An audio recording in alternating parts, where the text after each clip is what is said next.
Hari ini kita akan bahas 3 cloning paling penting di sejarah manusia.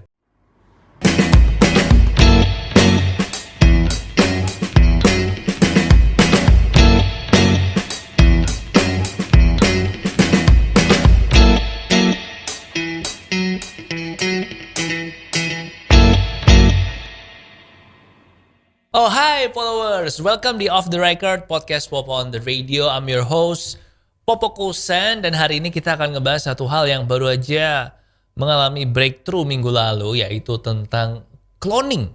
Jadi di Amerika Serikat ada satu hewan namanya Elizabeth Ann. Dia jenis hewan musang kaki hitam. Ini fotonya nih. Dia menjadi hewan nyaris punah pertama yang berhasil di cloning. Nah, kalau kita bicara soal cloning, memang banyak ya. Cloning itu selalu jadi topik yang menarik. Bahkan di film-film science fiction juga ada banyak kan yang manusia-manusia udah di cloning, yang ceritanya di masa depan kayak gitu. Nah, gue hari ini di Off the Record akan ngebahas 3 cloning yang menurut gue paling signifikan sih sepanjang sejarah cloning dan sejarah saintis atau sejarah ilmu pengetahuan selama gue hidup di bumi. Selama gue hidup di bumi ya, pokoknya selama inilah sepanjang sejarah ya. Tentu aja kalau kita ngomongin soal cloning, pertama kali cloning itu masuk ke mainstream bisa dibilang adalah domba bernama Dolly di tahun 1996. Jadi ini waktu gue masih kecil banget. Waktu masih kecil banget aja gue tahu kalau waktu itu tuh si Dolly ini cukup heboh. Nah, jadi kita mulai dari Dolly. Dolly ini adalah mamalia pertama yang berhasil di cloning.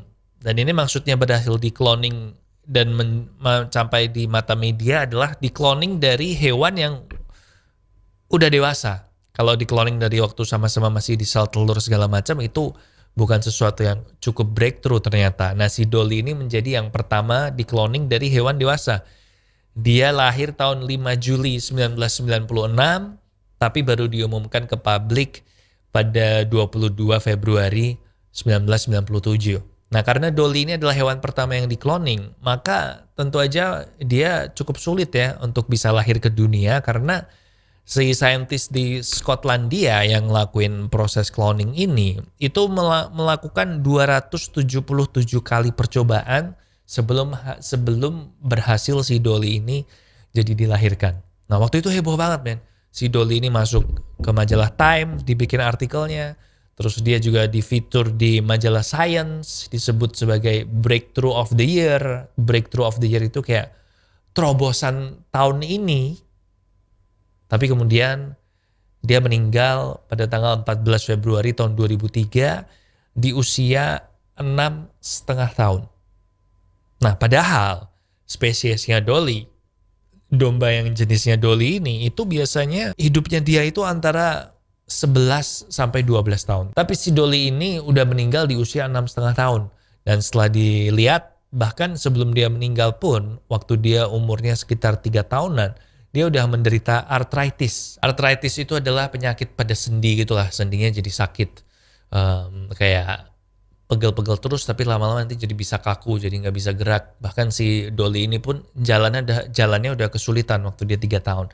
Nah, akhirnya dia meninggal di usia 6,5 tahun karena dia menderita kanker paru-paru. Nah, waktu itu banyak yang berpikir, oh jangan-jangan si Dolly ini meninggalnya muda karena dia adalah hewan hasil cloning kali. Jadi kalau lu di cloning, lu otomatis selnya jadi lebih cepat atau jadi lebih lemah, jadi lebih mudah sakit dan sebagainya. Dan ada juga spekulasi lain yang bilang kalau si Dolly ini meninggal karena sebenarnya waktu dia lahir umurnya dia udah 6 tahun. Soalnya kan memang Dolly ini di-cloning dari seekor domba yang berusia 6 tahun. Jadi kalau Dolly pada waktu lahir usia genetiknya udah 6 tahun, maka waktu dia meninggal di usia 6,5 tahun, itu berarti dia udah 12 tahun lebih umurnya. Jadi dia meninggalnya gara-gara itu. Nah, akhirnya setelah diriset oleh pihak yang mengcloning Dolly ini dari tahun dia meninggal 2003 sampai 2016 kemarin, jadi mereka risetnya 13 tahun, mereka mengambil kesimpulan kalau si Dolly ini mati bukan karena dia hasil cloning. Jadi yang pertama, dia kanker paru-parunya itu memang banyak diderita oleh domba-domba yang sering tinggal di dalam ruangan, mungkin karena kena AC atau apa gitu ya. Soalnya kan memang si Dolly ini untuk alasan keamanan memang dia tinggalnya indoor men, nggak ditaruh di peternakan gitu-gitu.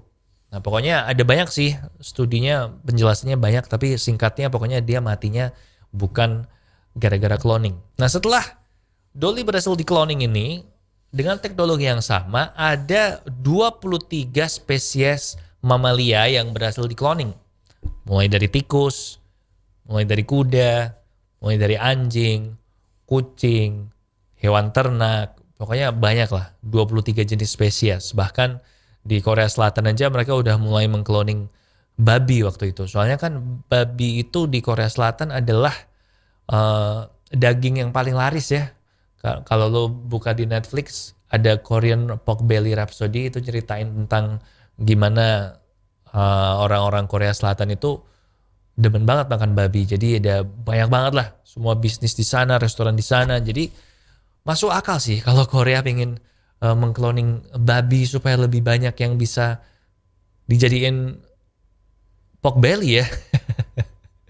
Tapi gue kok ngelantur sih. Oh iya, sekarang, nah akhirnya di tahun 2017 setelah dari tahun 1996, jadi 20 tahun kemudian, breakthrough cloning atau cloning paling penting yang kedua di dunia terjadi, yaitu primata. Jadi di China ada saintis yang berhasil mengkloning primata untuk pertama kalinya. Karena si teknologi yang dipakai untuk mengkloning Dolly ini itu nggak pernah berhasil men buat mengkloning primata. Primata itu ya kayak monyet gitu ya.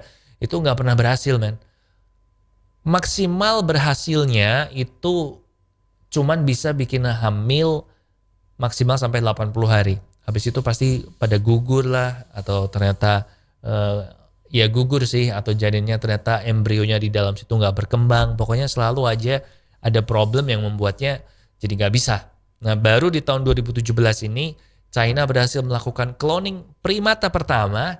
Fotonya ini 2 monyet yang berhasil lahir dari 21 embrio yang disuntikkan ke 21 monyet betina. Dan dari 21 monyet betina itu yang 6 hamil dan yang lahir selamat cuma tinggal 2 ini. Nah mereka diberi nama Chongchong dan Wawa.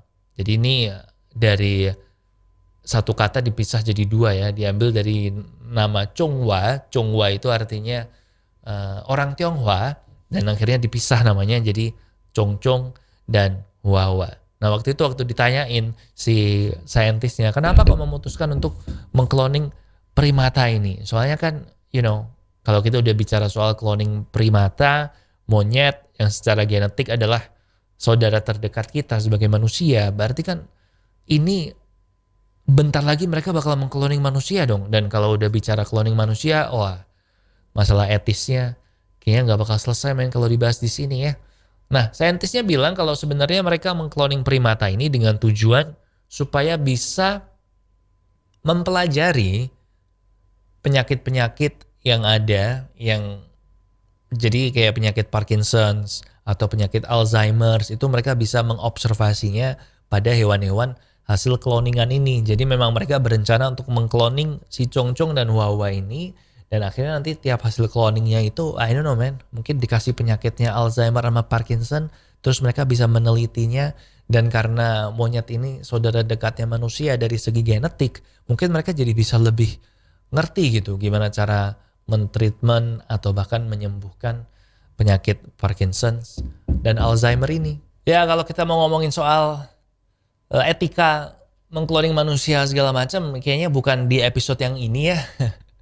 Soalnya itu juga bakal panjang juga, tapi intinya orang-orang yang menentang cloning manusia kan beranggapan kalau ya kan itu berarti kita bermain menjadi Tuhan gitu. Seolah-olah kita bermain menjadi Tuhan, menciptakan manusia gitu, bukan dari hubungan yang natural dan sebagainya. Intinya gitulah. Sementara yang pro cloning ya I guess mereka bilang ya kan bisa diambil ininya, bagian tubuhnya, karena sekarang juga ada kan yang cuman membuat jantung atau membuat bagian tubuh lain benar-benar dari nol dan itu nanti dibuat transplant segala macam. Pokoknya itu debatnya bakalan lama lah. Jadi mendingan kita langsung next saja ke cloning paling penting yang ketiga dalam sejarah.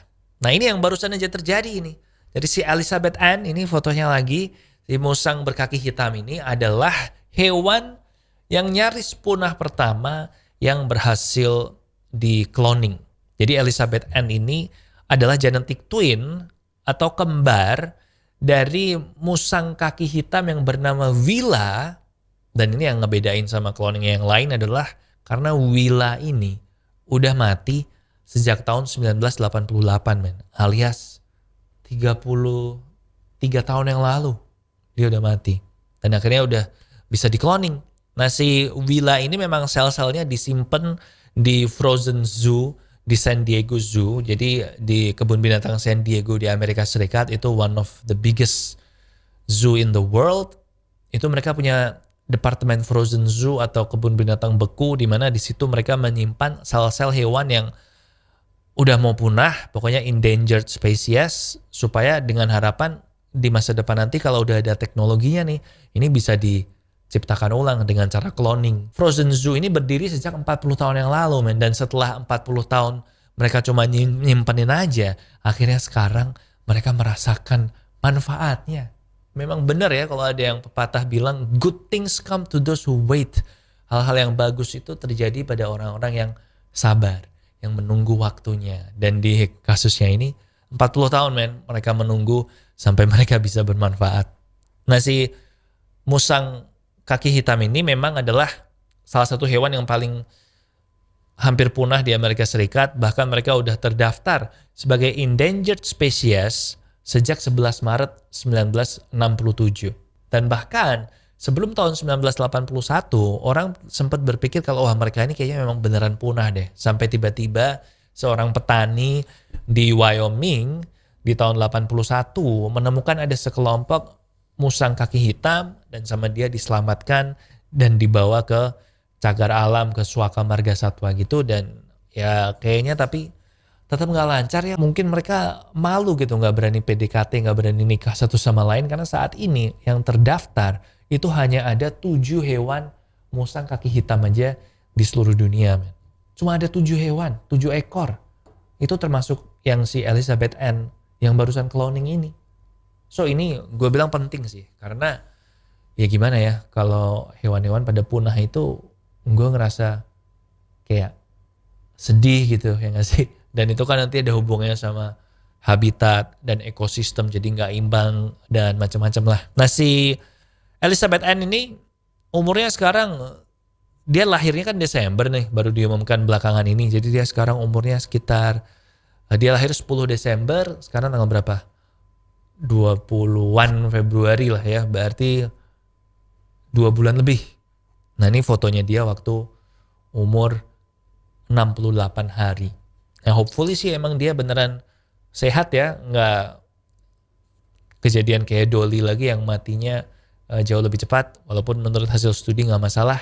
So good job buat researcher yang ngelakuin ini, and hopefully ini membuka pintu jadi ke depan supaya lebih banyak hewan-hewan yang udah hampir punah itu jadi bisa dikembangbiakan lagi, dilestarikan lagi.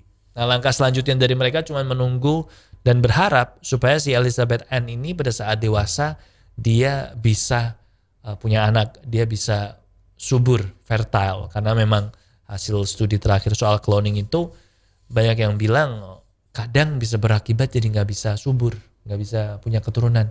So hopefully itu berhasil, and semoga hewan-hewan yang nggak cuman belum punah aja, tapi hewan yang punah juga bisa dibikin cloningnya men, entah lewat fosil tulangnya atau lewat DNA-nya apa yang masih tersisa gitu. And maybe Jurassic Park bisa ada beneran men, walaupun hopefully bisa dimodifikasi biar jadi hewan peliharaan gitu ya. Kan keren kalau punya hewan peliharaan Tyrannosaurus Rex yang dikecilin ukurannya. So itu dia dari Off The Record hari ini. Kalau lo gak mau ketinggalan episode yang baru yang keluar setiap hari Senin dan Kamis, please subscribe dan tekan tombol loncengnya, notifikasinya di on supaya gak ketinggalan. And kalau lu ada ide juga untuk topik-topik apa yang dibahas, bisa ditulis di komen di bawah. Thank you so much for watching and listening. Di sini Popo Kusen, and I'll see you when I see you.